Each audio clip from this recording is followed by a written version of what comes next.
Sebagai negara tropis, Indonesia memiliki berbagai keragaman flora dan fauna yang tersebar di berbagai wilayah. Selain itu, ada juga spesies hewan dan tumbuhan yang disebut sebagai endemik, yaitu spesies yang hanya tumbuh atau hidup di wilayah itu saja. Hewan dan tumbuhan yang ada di setiap wilayah ini disebut juga sebagai sumber daya alam hayati, berupa hewan dan tumbuhan. Sayangnya, ada beberapa spesies hewan dan tumbuhan yang terancam punah, padahal keberadaannya penting bagi lingkungan di sekitarnya. Agar tidak punah, kita harus melestarikan dan menjaganya agar tetap lestari di lingkungan atau habitatnya.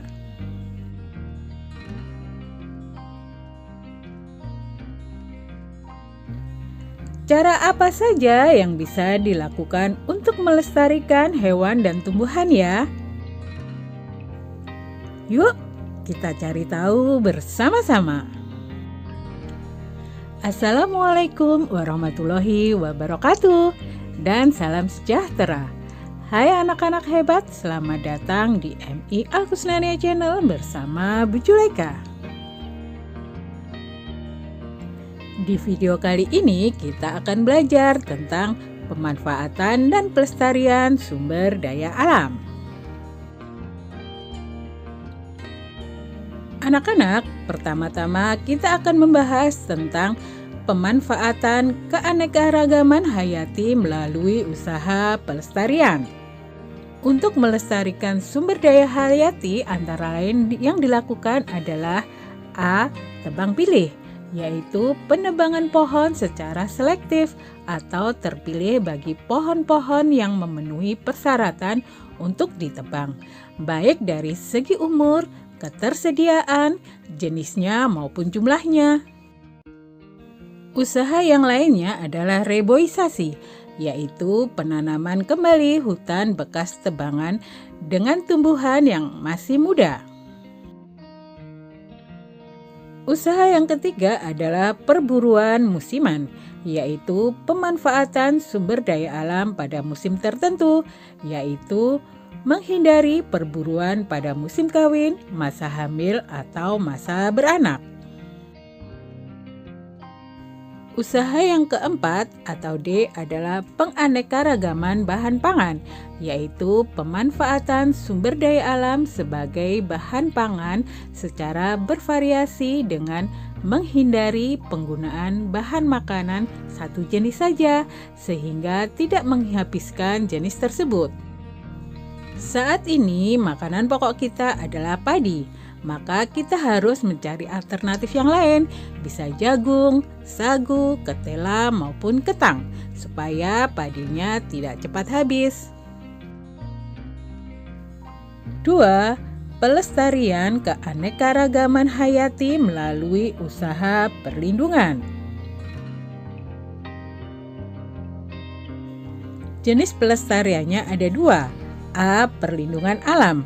Dalam usaha menjaga kelestarian alam, ada 2 cara, yaitu sebagai berikut. 1. Pelestarian in situ, yaitu pelestarian alam di habitat aslinya, misalnya taman wisata, taman nasional, hutan lindung, dan lain sebagainya. Yang kedua adalah pelestarian ex situ, yaitu pelestarian alam bukan di habitat aslinya, misalnya kebun koleksi, kebun botani, atau kebun binatang. B. Macam-macam perlindungan alam.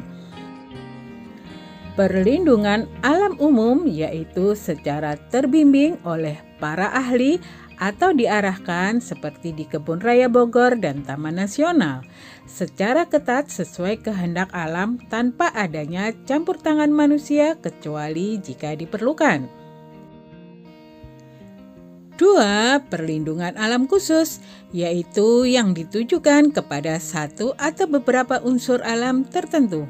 Contohnya perlindungan botani, perlindungan zoologi, perlindungan geologi, perlindungan ikan, perlindungan alam antropologi, dan lain sebagainya.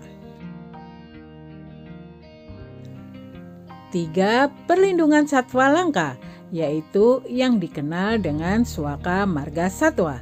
Cara pelestariannya yaitu sebagai berikut. A. Dibuat undang-undang perburuan serta tindakan hukum bagi pelanggar. 2. Membiarkan hewan-hewan langka yang hampir punah. C. Memindahkan hewan langka yang hampir punah ke habitat yang lebih cocok. Jenis pelestarian yang ketiga adalah observasi. Konservasi perlu dilakukan untuk mengimbangi pemanfaatan terhadap keanekaragaman hayati. Usaha-usaha pemerintah dalam konservasi atau pelestarian keanekaragaman hayati atau biodiversitas antara lain adalah A. Cagar alam, yaitu perlindungan terhadap tumbuhan, hewan, dan keindahan alamnya. Keadaannya dibiarkan sesuai dengan perkembangan alam. B. Taman nasional, yaitu kawasan konservasi alam dengan ciri khas tertentu, berfungsi untuk melindungi jenis hewan dan tumbuhan untuk kepentingan ilmu pengetahuan, kebudayaan, dan rekreasi. C. Kebun raya, yaitu kumpulan tumbuh-tumbuhan yang berasal dari berbagai daerah yang ditanam untuk tujuan konservasi, ilmu pengetahuan, dan rekreasi. D. Hutan lindung, yaitu kawasan hutan yang berfungsi melindungi lahan agar tidak terkena erosi dan mengatur tata guna air. E. Wana wisata. Wana dalam bahasa Jawa artinya hutan, yaitu kawasan hutan yang berfungsi sebagai kawasan wisata. F. Taman laut, yaitu wilayah laut yang mempunyai ciri berupa keindahan alam, berfungsi untuk melindungi plasma nuftah laut. Anak-anak, sekarang kita beralih pada pembahasan pelestarian sumber daya alam.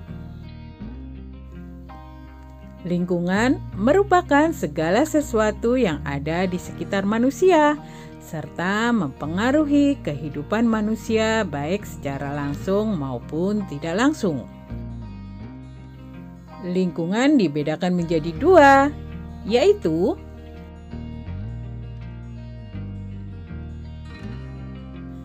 lingkungan biotik adalah lingkungan yang hidup, misalnya tumbuhan, hewan, manusia.